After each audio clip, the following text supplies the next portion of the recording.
We're joined now by Albie Amankona, who's a Conservative commentator, and Ash Sarkar, contributing editor at the left-wing Novara Media.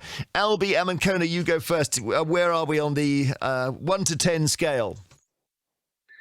Good afternoon, Jeremy. Look, I would give Rishi Sunak a solid 7 out of 10. I think he's actually doing quite well, given where we were in October after the only 49-day premiership of Liz Truss, with a sunken pound, Bank of England intervention in the bond markets to stop them collapsing. You know, Rishi Sunak came in, stabilised the situation, and now we've got to be looking to what is coming next after the next 100 days.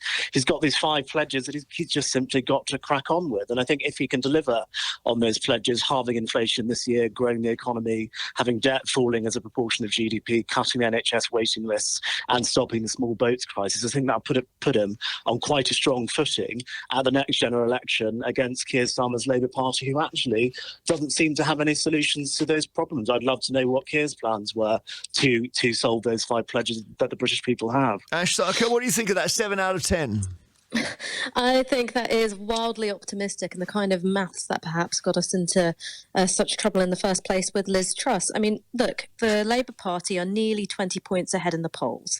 There's not a sign that Rishi Sunak is closing the gap. And when you look at the historic strike action that we saw yesterday, you've got increasing numbers in the public sector who are saying, look, the pay deal that we've got isn't good enough, and they're really voting with their feet. You're seeing that with doctors leaving the NHS, you're seeing that with teachers leaving the education sector.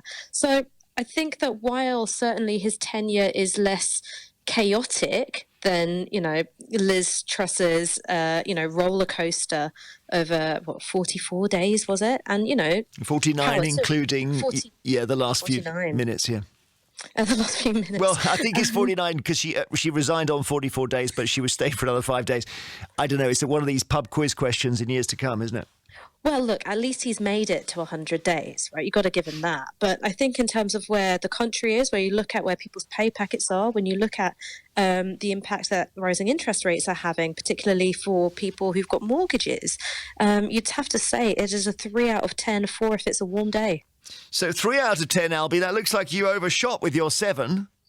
No, I haven't overshot at all. But the problem comes back to what I ended my last point with, which is what are Labour's solutions to these problems? Now, Ash spoke about the public sector strikes that we've been seeing and the pay deals that they have, which they believe are unfair. The only way that situation can be resolved in both a politically and economically viable way is for inflation to come down. We can't borrow any more money to spend more money on public sector pay.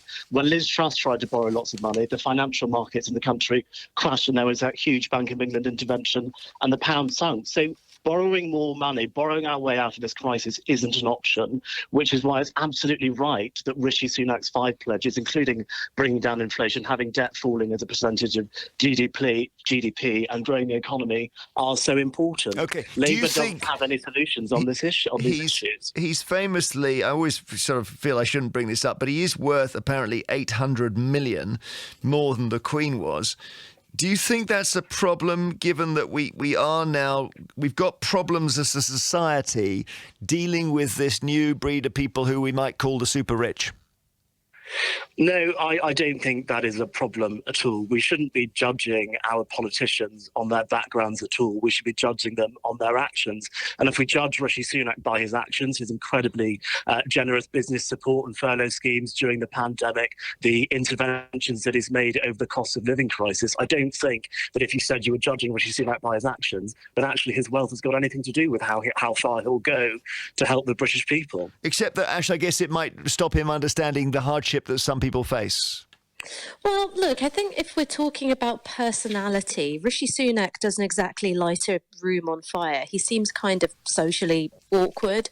He doesn't really know how to engage with people. And that wouldn't be an issue if people felt that when it came to the policies he was pursuing, that it was bettering their lives. Now, when you've got neither a personality nor a policy platform which is benefiting people, as a politician, you're in real trouble.